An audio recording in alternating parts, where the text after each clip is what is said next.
শুভ সকাল বন্ধুরা, উমা হোম লাইফে নতুন একটা দিনে নতুন একটা ব্লগে তোমাদেরকে স্বাগত জানিয়ে আমি উমা আসানসোলের চট্টগ্রাম থেকে আজকের ব্লগটা আমি শুরু করছি। বারটি কিন্তু আজকে রবিবার, আর আমি তো এখন পুজো দিতে পারছি না, তখন প্রত্যেক দিন বড় মেয়েই ঠাকুরের পুজো দিচ্ছি। ও ঠাকুরের পুজো দিয়ে মোটামুটি কমপ্লিট হয়ে গেল, সুন্দর করে ঠাকুরের পুজো দিচ্ছে, নিত্য পুজো। ওখানে ও প্রদীপও দেখিয়ে দিয়েছে, ঠাকুরের বাসনগুলো একবারই ঠাকুরকে ভোগ দেখিয়ে প্রসাদগুলো নামিয়ে রেখেছে, একবারই ধুয়ে নিচ্ছে। আমি হলে কী করি, বাসনগুলো রেখেই দিই, সেই তারপরের দিনে ধুই। আর ও ঠাকুরের ভোগ প্রসাদ লাগিয়ে কিছুক্ষণ দাঁড়িয়ে নামিয়ে তারপরে বাসন টাসন সব ধুয়ে উবুড় করে রাখছে। এদিকে ছোটোটারও স্নান হয়ে গেছে, প্রসাদগুলো ও সব নিয়ে নেবে, তার জন্য নিয়েই দৌড়ে দিচ্ছে। চেরিটা এখন ঠাকুরকে ভোগ প্রসাদে বৈশাখ মাস বলে একটা করে চেরি দেওয়া হচ্ছে, তো চেরিটা নিয়েই দৌড়ে দিচ্ছে। ছোটোটা খুব বদমাশ। আর আমাদের আমগুলো দেখো, অনেক গোছা গোছা আম ধরে তো, আর বেশ বড় হয়েছে কিন্তু আমগুলো। আর আমগুলো দেখতে কিন্তু বেশ ভালো লাগছে। এখনো পর্যন্ত আমাদের আমগুলো পেড়ে এখনো আম গুড় বা চাটনি করে খাওয়া হয়নি। খুব টক এখন, আর পাকলে পরে মিষ্টি। তো রবিবার দিন তো আমাদের তো এখানে হাট বসে, তোমাদের দাদাভাই হাট করে নিয়ে চলে এসছে। এদিকে জলখাবার মোটামুটি সবারই খাওয়া হয়ে গিয়েছে, ভাতও মোটামুটি হয়ে এসছে। চিকেনও পরিষ্কার করে ধুয়ে নিচ্ছি, আর বোতলে জল রেখেছি, দুটো লেবু এনেছি। হাট এনেছে অনেক কিছু, পটল, ঝিঙে, করলা, শাক, টমেটো, অনেক কিছু এনেছে। এগুলো আর কিছু করবো না, গুছিয়ে রেখেছি। আর এদিকে দুটো পরোটা আছে, দেখি খেয়ে নেবো ভাবছি। আর এদিকে রান্নার আমি অনেকটাই এগিয়ে নিয়ে এসেছি বলতে রবিবার দিন তামঝাম কিছুই রান্না করি না, হালকা পাতলা চিকেনের ঝোল আর ভাত। আর তেমন কিছু বড় বড় করে আলুগুলো কেটেছি আর লাল লাল করে কিন্তু ভাজছি। একটু আলুগুলো বড় বড় করে লাল লাল করে ভাজছি, আর সব কিছু আমি গুছিয়ে নিচ্ছি। এখানে আদা, রসুন, পেঁয়াজ, টমেটো, নুন, মশলা সব কিছু, পেঁয়াজও কুচি করে নিচ্ছি। আর তোমাদের দাদাভাইয়ের জন্য একটু লাল চা দিচ্ছি। এখন মুড়ি খেয়ে যে আমি আর চা খাই না, বললাম তুমি চা খাও, কমিয়ে দিয়েছি তোমাদের দাদাভাইয়ের জন্য। আর এই লাল চা করছি একটু বিট নুন গোলমরিচ দিয়ে, কিন্তু খেতে বেশ ভালো লাগে। তো তোমাদের দাদাভাইয়ের জন্যই করছি, আমি আর খাচ্ছি না।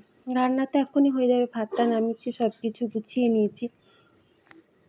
তো এখন এখানে বসে বসে রান্না হয়ে যাবে। আর আজ একটু স্নান করতেও বেলা হয়েছে, রবিবার দিন সব কিছুই একটু লেট লেট করে হয়ে যায়। ঘুম থেকে উঠতেও একটু দেরি হয়েছে, ঘুম থেকে উঠতে একটু দেরি করলে সব কাজই কিন্তু একটু দেরি করেই হবে।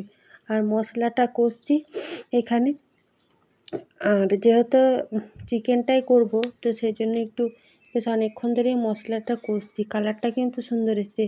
তোমাদের দাদাভাই মিষ্টি দই এনেছিল, তো সেটাই 2 চামচ ভাবছি দেবো। দই দিলে কিন্তু চিকেনটার গ্রেভিটাও বেশ ভালো হয়, আর খেতেও কিন্তু বেশ ভালো লাগে। বড় মেয়ে আবার বলছে চিকেন খাবে না। এখানে চিকেনটা দিয়ে দিচ্ছি। অনেকক্ষণ ধরে আজকে যেমন মশলাটা কষালাম, আর বেশ সুন্দর কিন্তু একটা রং ধরেছে অনেকক্ষণ কষাতে। আজকে আশা করি চিকেনটা খেতে ভালোও হবে। তো যে যেখান থেকে আমার ব্লগ ভিডিওটা দেখছো না কেন, কেমন লাগে আমার ব্লগ ভিডিওটা অবশ্যই কিন্তু একটা কমেন্টে জানাতে ভুলো না বন্ধু। যদি ভালো লেগে থাকে অবশ্যই চ্যানেলটা সাবস্ক্রাইব করে বন্ধু হয়ে পাশে থেকো। বড়রা কিন্তু আশীর্বাদ দিও, আর ছোটরা অনেক ভালোবাসা। তোমাদের আশীর্বাদ আর ভালোবাসা ছাড়া এই পথ কিন্তু চলা অসম্ভব। তো তোমাদেরকে পাশে নিই, তোমাদের ভালোবাসা নিয়েই আমি কিন্তু এই ইউটিউব চ্যানেলটাকে এগিয়ে নিয়ে যেতে পারবো বন্ধু। তো দেখো, তোমাদের সাথে অনেক কথা বলতে বলতে এদিকে আমার চিকেনটা মোটামুটি কষা হয়ে গেছে। এদিকে ওদের তো 2 বোনের স্নান হয়ে গেছে, এদিকে এখন আম মাখা করেছে। তার এদিকে দেখো চিকেনটার সুন্দর কালার এসছে একটা। তো এখন আমি কিন্তু কষছি, কালারটা এসেছে। দইটা দিলাম, যেহেতু এখন আমার বড় মেয়ে বলছে আমি চিকেন খাবো না। আসলে 24 ছিল নিরামিষ খেয়েছি, তারপরে একদিন মাটন হয়েছে, মা বাবা এসেছিলো, চিকেন প্রায় 10-15 দিন হয় না। আর চিকেনটা কিন্তু আমার বড় মেয়েই খেতে বেশি পছন্দ করে, ওর জন্যই বিশেষ করে চিকেন বানাই। তো এখন বলছে চিকেন খাবে না। ও যদি না খায় তো চিকেন আমরাও খাওয়া কিন্তু কমিয়ে দেবো। জানি না, এখন তো রান্না করছি, খায় না খায় সেটা দেখবে। এখন বলছে যে খাবে না, কি জানি কি করবে। আর এদিকে দেখো অনেকক্ষণ ধরে চিকেনটা কষতে কষতে একদম কি সুন্দর আর একটা কালার এসেছে। আর এখানে আলুগুলো আমি বেশ লাল লাল করে ভেজেছি, আলুগুলোও দিয়ে দিলাম। আলুগুলো তো 80% সেদ্ধ হয়েই আছে।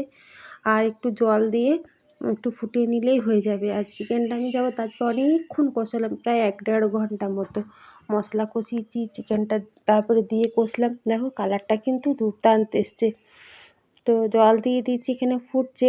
তো মোটামুটি আমার রান্না কমপ্লিট। একবার নিচে এলাম, জামা কাপড় সব কিছু মেলে দিয়েছিলাম নিচে, উলট পালট করে দিয়ে যায়। প্রত্যেক দিন শীত বা গ্রীষ্ম প্রত্যেক দিন আমি কতগুলো করে কাচি। তো এখন ঠিকঠাক রোদ দিয়েছে, শুকিয়ে যাবে। আর এদিকে আমার রান্না কমপ্লিট হয়ে গেল, সবাইকে খেতে দিয়ে দিলাম।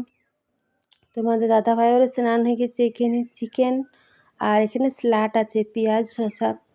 আর সবাই এখন খাওয়া দাওয়া করে নিচ্ছি। খাওয়া দাওয়া করে একটু শুয়ে রেস্ট নেবো। বললাম না, বড় মেয়ে বলছে খাবো না। আর দই আনা হয়েছিল মিষ্টি দই, ও বলছে দই ভাত খাবে। জানি না কেন খেতে ইচ্ছা করছে না, এখন তো নিল না। তো কি জানি কি হয়েছে, চিকেন খেতে নাকি ইচ্ছা করছে না। শুভ বিকেল বন্ধুরা। খাওয়া দাওয়া করে যেমন একটা ভাত ঘুম দিই, সেরকম একটা ছোট্ট করে 1-1.5 ঘন্টার ভাত ঘুম দেওয়া হয়ে গেছে।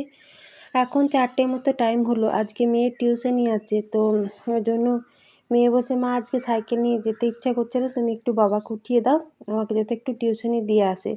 অন্যদিন ছোটো মেয়েটাকে টিউশনি আনা লিয়া করে, আজ তো রবিবার ছোটো মেয়ের টিউশনি নেই। তো ওর বাবাকে উঠালাম, তো ওর তখন ভালো করে ঘুমটা ছাড়িনি, ওই জন্য চা করে দিচ্ছি। আমি এখন আর চা খাবো না, ওর জন্যই একটু মতো চা করে দিচ্ছি। আর টিউশনি আনা লিয়া করবে, ওই জন্য মেয়ের তো শনি রবি সোম 3 দিনই টিউশনি থাকে। আর এদিকে একটু বিউলির ডাল ভিজতে দিয়েছিলাম, বললো যে দই বড়া করতে। আর এখন কদিন ঝড় বৃষ্টি হওয়াতে গরমটা একটু কম লাগছে, মানে বেশ গরম পড়লে তখন দই বড়াটা খেতে ভালো লাগবে। ভিজিয়ে রেখেছি, কাল পারলে করব। তোমাদের দাদাভাই এখানে উঠলো, ছোটোটা ঘুমাচ্ছে, ও অনেকক্ষণ ঘুমাবে, ঘুমাক এখন, ওকে এখন আর তুলবো না। এইদিকে বড় মেয়ে রেডি হয়ে গেছে টিউশনে যাওয়ার জন্য। তো আজ ভিডিওটা আমি যতটুকু পারলাম তোমাদের সাথে শেয়ার করলাম। বড় মেয়ে টিউশনে যাওয়ার পর ওর তো 7:30টার দিকে ছুটি হবে। তোমাদের দাদাভাই আবার যাবে, আজকে একটা বিয়ের লগ্ন আছে, ভাড়া নিয়ে যাবে। তো ওকে আবার আনবে, এনে পথে আবার বিয়ের ভাড়া যাবে। তো ওকে একটু তাড়াতাড়ি নিয়ে 7:30টার দিকে ছুটি হয়, তো 7টার দিকেই নিয়ে চলে আসবে। বড় মেয়ে বলছে, মা আমি গাড়ি চালাতে শিখে গেছি। মানে খুব ভালো, তাহলে গাড়ি নিয়েই তুই টিউশন যাবি, তাহলে আর আনা লিয়া করতে হবে না। ওর বাবা ওকে দিয়ে আসছে, আবার নিয়েও আসবে। তো চলো টাটা বন্ধু, কাল নতুন দিন নতুন ব্লগ।